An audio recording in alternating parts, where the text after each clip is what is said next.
আজকের আলোচনার বিষয় হলো বিদআত। প্রত্যেকটা বিদআতকারী গোমরাহী এবং প্রত্যেকটা গোমরাহী ব্যক্তি জাহান্নামী। কোনো ব্যক্তি যদি কোনো মিথ্যা কথা ইচ্ছাকৃতভাবে রাসূল সাল্লাল্লাহু আলাইহি ওয়াসাল্লামের উপর চাপায় দেয়, সে কথা যদি রাসূল সাল্লাল্লাহু আলাইহি ওয়াসাল্লামের না হয়, তাহলে তার থাকার জায়গা জাহান্নাম। কত ভয়ঙ্কর হাদিস। তোমাদের মধ্যে আমার পরে যে বেঁচে থাকবে, সে অনেক মতভেদ দেখতে পাবে। আপনার অনুসরণ কোথায় হবে? দাড়িতে।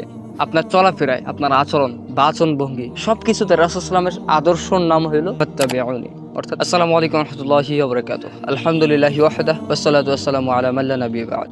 আলহামদুলিল্লাহ, সমস্ত প্রশংসা ওই আল্লাহর, যিনি আমাদের উপর কিতাব নাজিল করেছেন। আলহামদুলিল্লাহিল্লাযী আনজালা আলা আবদিহিল কিতাবি ওয়া লাম ইয়াজআলহু ইওয়াজা। শুকরিয়া জ্ঞাপন করি মহান রব্বুল ইজ্জত ওয়াল জালালের উপর, যিনি আমাদের জন্য পথ প্রদর্শন হিসেবে কোরআন অবতীর্ণ করেছেন। আজকের আলোচনার বিষয় হলো বিদআত। এটা সম্পর্কে হাদিসে এবং কোরআনুল কারিমে রাসূল সাল্লাল্লাহু আলাইহি ওয়াসাল্লাম কি বলেছেন, এটা কত ভয়ঙ্কর, এটার কারণে একটা মানুষ জাহান্নামে পর্যন্ত চলে যেতে পারে। ইবাদত আপনার বেশি করতে হবে না। আখলিস দিনাকা ইয়াকফিকাল আমালুল কলিল। ছোটবেলায় আমরা যখন মক্তবে যেতাম, তখন আমাদেরকে এটা পড়ানো হতো, কিন্তু এটার বাস্তব প্রয়োগ আমরা কখনো দেখিনি বা শুনিনি। আখলিস দিনাকা ইয়াকফিকাল আমালুল কলিল। আখলিস মানে ইখলাসের সাথে অল্প আমল নাজাতের জন্য যথেষ্ট। এটা যদি সলেহ হয়, সঠিক হয়। এই কারণে আমরা সহিহ হাদিসের দাওয়াত দিই। আমল তো অনেকই আছে। আপনি যদি ইবাদত আহামরি করেন, আপনি জান্নাতে যেতে পারবেন না। একটা ছোট্ট আমলের কারণে আপনার জীবন চেঞ্জ হয়ে যেতে পারে। একটা কথার কারণে মানুষের জীবন পরিবর্তন হয়ে যায়। সো আল্লাহ তাআলা যাতে আমাদেরকে অল্প আমলের বিনিময়ে জান্নাত দান করে, এবং আল্লাহ তাআলা আমাদেরকে যাতে তার রহমতের দ্বারা জান্নাতে নেয়। আল্লাহ তাআলা বলছেন, ইন্নাল্লাহা ইশতারা মিনাল মুমিনিনা আনফুসাহুম ওয়া আমওয়ালাহুম বিআন্না লাহুমুল জান্নাহ। নিশ্চয়ই আমি মুমিনদের কাছে বিক্রি করব জান্নাহ। আনফুসাহুম তাদের জীবনের বিনিময়ে, ওয়া আমওয়ালাহুম তাদের সম্পদের বিনিময়ে, বিআন্না লাহুমুল জান্নাহ আমি তাদেরকে জান্নাতে প্রবেশ করাবো। আজকের আলোচনার বিষয় হলো বিদআত। বিদআত শব্দের আবিধানিক অর্থ কি? উদ্ভাবন করা, নতুন কিছু আবিষ্কার করা। আপনি ভালো করে এটা সংজ্ঞাটা মনে রাখেন। ইবাদতের ভিতরে যদি নতুন কোনো কিছু আবিষ্কার করা হয়, এটার নাম হলো বিদআত। আর বিদআতকারীর ঠিকানা কোথায়? জাহান্নাম। এটা কি আমার কথা না, হাদিসের কথা। আমরা ছোটবেলা যখন মসজিদে জুমার নামাজ পড়তাম, তখন ইমাম সাহেব কি বলতেন? অকুল্লু বেদাআতিন দলালাহ অকুল্লু দালালাতিন ফিন্নার। প্রত্যেকটা বেদাআতকারী গোমরাহী এবং প্রত্যেকটা গোমরাহী ব্যক্তি জাহান্নামী। সহিহ মুসলিমের একটি হাদিস বর্ণনা করি, মান আমিলা আমালা লাইসা আলাইহি আমরুনা ফাহুয়া রাদ্দু। যে ব্যক্তি এমন কোনো আমল করলো যার উপর আমার কোনো নির্দেশ নেই, সেটা প্রত্যাখ্যাত, সেটা বাতিল।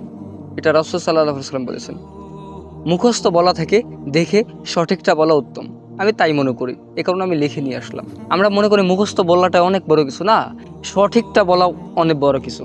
তো আপনি অনেক কিছু পারেন, এটা বড় ফ্যাক্ট না। আপনি সত্য একটু পারেন, এটা অনেক বেশি ফ্যাক্ট সমাজের জন্য।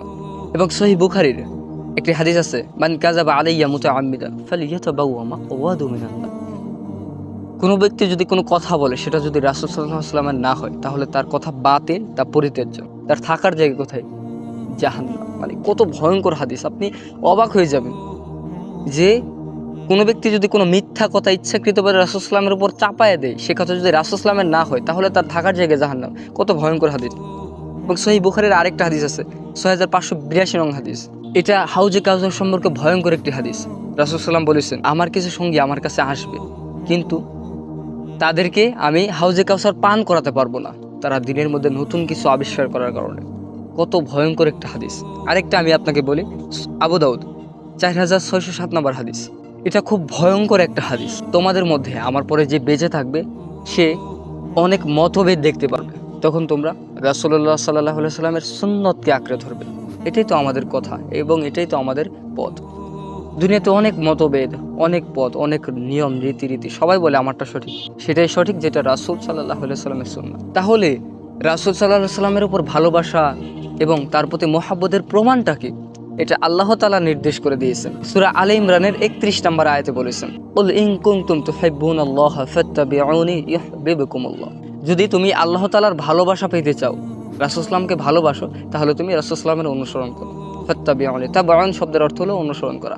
তার মানে রাসূল সাল্লাল্লাহু আলাইহি ওয়াসাল্লামকে অনুসরণ করার মাধ্যমে তার ভালোবাসা প্রকাশ করে। আপনার অনুসরণ কোথায় হবে? দাড়িতে। আপনার অনুসরণ কোথায় হবে? আপনার চলাফেরায়, আপনার আচরণ, বাচন ভঙ্গি সবকিছুতে রাসূল সাল্লামের আদর্শর নাম হলো ফাত্তাবিউনি। অর্থাৎ আপনি রাসূল সাল্লামকে ভালোবাসেন, এটার অর্থে আপনি সালাত আদায় করেন।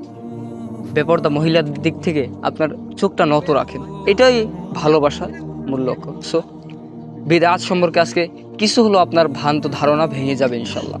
সো ইবাদত বেশি করার দরকার নেই, অল্প আমল নাজাতের জন্য যথেষ্ট, যদি এটা সঠিক হয়।